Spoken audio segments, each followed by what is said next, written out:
Okay, let's dive right into this explainer. Have you ever been staring down a blank page or wrestling with a really complex problem and caught yourself thinking, man, I'm just not creative enough for this? Well, today, we are going to completely shatter that myth. We're unpacking Abdullah Al-Maiman's brilliant framework from his book, Spectrum Colors, Part 2, Creativity. What he proves here is absolutely crucial. Creativity isn't some mystical superpower you're either born with or you're not. It's actually a highly practical, totally learnable mental toolkit. It's literally a set of cognitive muscles, and today we're going to learn exactly how to flex them. Right out of the gate, the framework poses a really fascinating challenge. Is every single thing capable of being modified and developed? It really forces us to ask if even our absolute worst, most half-baked ideas can actually be transformed into something genius. And according to Al-Maim, the answer is a massive, resounding yes. But to get there, we got to change our entire relationship with how ideas are born and how they evolve. We have to stop obsessing over perfection right away and start hunting for potential. So here's our roadmap for the journey today. First, we'll be demystifying creative thinking. Then, we'll spark that first idea. Third, we'll explore the power of observation, followed by stretching your imagination. Fifth, we'll get into some advanced mental gymnastics. And finally, we'll wrap up by unleashing your creative potential. All right, Part 1, Demystifying Creative Thinking. Let's establish right away that it is absolutely not magic. Now that we're tossing out that whole born genius myth, the real takeaway here is that anyone, literally anyone, can innovate. You just have to learn how to intentionally shift your brain into different analytical gears. You know how society always tells us that creative people just get struck by inspiration, kind of like lightning? Well, this framework argues that creativity is actually about building a lightning rod. It's about setting up mental systems so that when a problem pops up, you've already got the exact tool ready to dismantle it. Moving on to Part 2, Sparking the First Idea. Let's figure out how to just break the ice. To get past that initial dread of a blank page, the very first skill in Al-Maiman's toolkit is what he calls the temporary solution. The goal here isn't perfection. Actually, scratch that. Perfection is the enemy here. The real goal is to save your time and your mental energy by just generating any solution to act as a stepping stone. Even if it sounds completely illogical or silly, you just have to give birth to the idea. Like if someone wants to lose weight but can't handle a grueling gym session, the temporary solution is just go for a walk. It breaks the paralysis. It gets the gears turning so you actually have something tangible to refine later. Think about it this way. You spill coffee on your shirt at work. You don't need to track down a dry cleaner that exact second, right? You just dab it with some water in the restroom. It's a quick, temporary fix that lets you move forward with your day. And this mindset applies to massive corporate problems just as much as it does to coffee spills. You have to stop demanding the final answer immediately and just find the next answer. Which brings us perfectly to the second skill, modification. Watch how we can actually link these tools together. Let's say you just want to buy some oranges, but the wholesale market only sells them in massive 10-box minimums. The temporary solution? Just buy all 10 boxes, get it out of the way. But then you apply modification. Keep the one box you actually needed and sell the other 9 individually at a slight markup. Boom! Suddenly a frustrating obstacle like a minimum order transforms into a lucrative little business opportunity. You took a raw, maybe impractical first thought and modified it into a genuinely smart strategy. Okay, Part 3. The power of observation. Time to develop our inner detective's eye. This is where we start training our brains to see what everyone else completely glosses over. Our third overall skill is details. Most people, when they talk, they just summarize. They'll say something like, "Oh, I went to Dammam for 2 days." But actively practicing the details skill forces us to break that down. You took the Wednesday noon train from Riyadh. You arrived at 5 p.m. You checked in. You spent exactly 1 hour at the beach, then you hit the amusement park. So why does this level of granularity matter? Because practicing this kind of mental extraction helps us pinpoint the exact root causes of problems in business and in life. You can't fix a failing project if you're only looking at the executive summary, right? You have to train your brain to automatically slice things into precise micro-events. Skill number 4 is all about recognizing mistakes. Applying this specific skill develops razor-sharp critical thinking.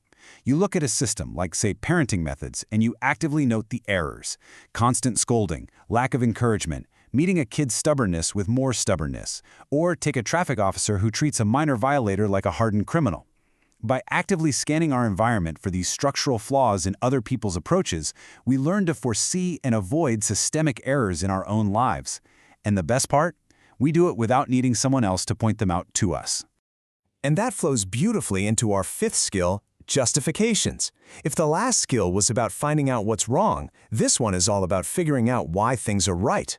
Try applying the justification skill to a really simple question, like why do office chairs have 5 wheels instead of 4? Figuring that out reveals the hidden logic of our environment. The answer, by the way, is that 5 wheels provide a much wider base for greater stability and safer movement. By constantly asking why about the totally mundane things around you, you spark your own critical discovery process. You're literally training your brain to uncover the hidden architecture of good design. Moving into part 4, stretching your imagination. Let's play with some hypothetical scenarios. Building on our momentum here, we're entering the phase where we aggressively push the boundaries of our mind. The 6th skill is pure imagination. The source text gives us absolutely amazing exercise for this. I want you to imagine that you are a single banknote. Day 1, you're dispensed from an ATM. Day 7, maybe you're donated to a charity. Day 8, you're handed to a bakery. Day 9, you're sitting in a dark, damp vegetable market. And finally, day 10, you're deposited back at the bank. Tracing this imagined lifestyle is an incredibly powerful mental workout. It dramatically expands your intellectual flexibility. Think about it. If you can clearly map the hypothetical journey of a $5 bill, you can easily map the hypothetical journey of a new product or a complex business strategy. That kind of foresight saves you an immense amount of real-world testing time. Skill number 7 takes that imagination and makes it tactile. It's called secondary uses. This means utilizing any product or even a concept for a purpose entirely different from what it was originally manufactured to do. This is the point where your brain really starts firing on all cylinders. It teaches you extreme resourcefulness, flexibility, and just pure adaptability. Just think about the sheer volume of ideas a creative mind can generate when we stop viewing objects purely through the narrow lens of their intended design. Take a standard space heater. It's made to warm a room, right? But what are its secondary uses? Well, you could use it to heat up your food. You could dry damp clothes near it. If it's sturdy enough, it acts as a makeshift dining table, or even a physical room divider.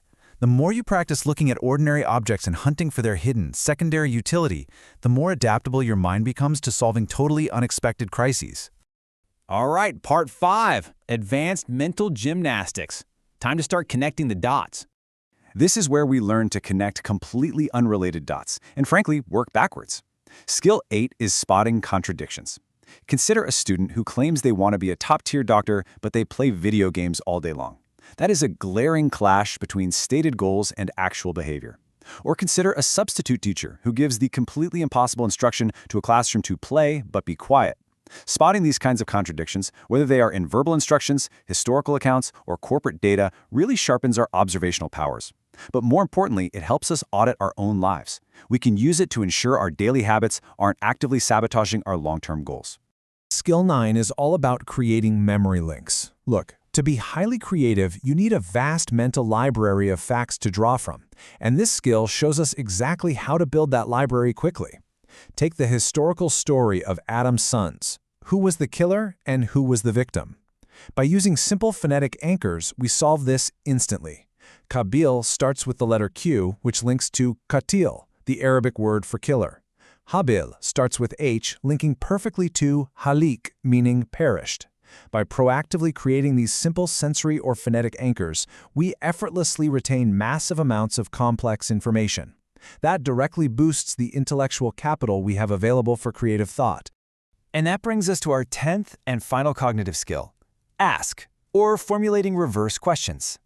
We are all so incredibly used to being handed a question and then going to find the answer. This skill flips that script entirely. Here, you are given the answer, and you must design the absolute perfect question for it. For instance, if the answer is Khaled bin Awalid, you have to work backwards to ask, who is the drawn sword of God?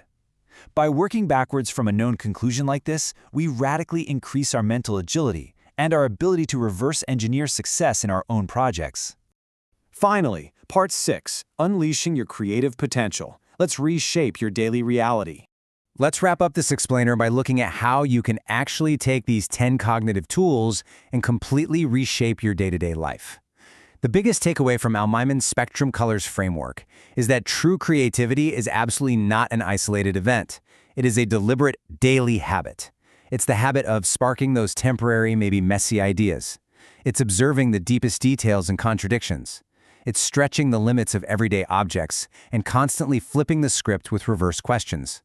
This framework proves, beyond a shadow of a doubt, that if you consistently apply these specific, learnable skills, literally no problem is too complex and no idea is too raw to be developed. To close things out today, I want to leave you with this final, really profound thought exercise directly from the source material. It's a great way to stretch your newly acquired mental toolbox. Imagine you wake up tomorrow, and for 24 hours, no one in the entire world can lie. Every single hidden truth is completely openly revealed. How would you navigate that world? Try applying the 10 skills we just learned, the details, the justifications, the potential mistakes, and just see where your newly unleashed creative mind takes you. It's quite the thought experiment. Anyway, until next time, keep observing, keep questioning, and keep explaining your world.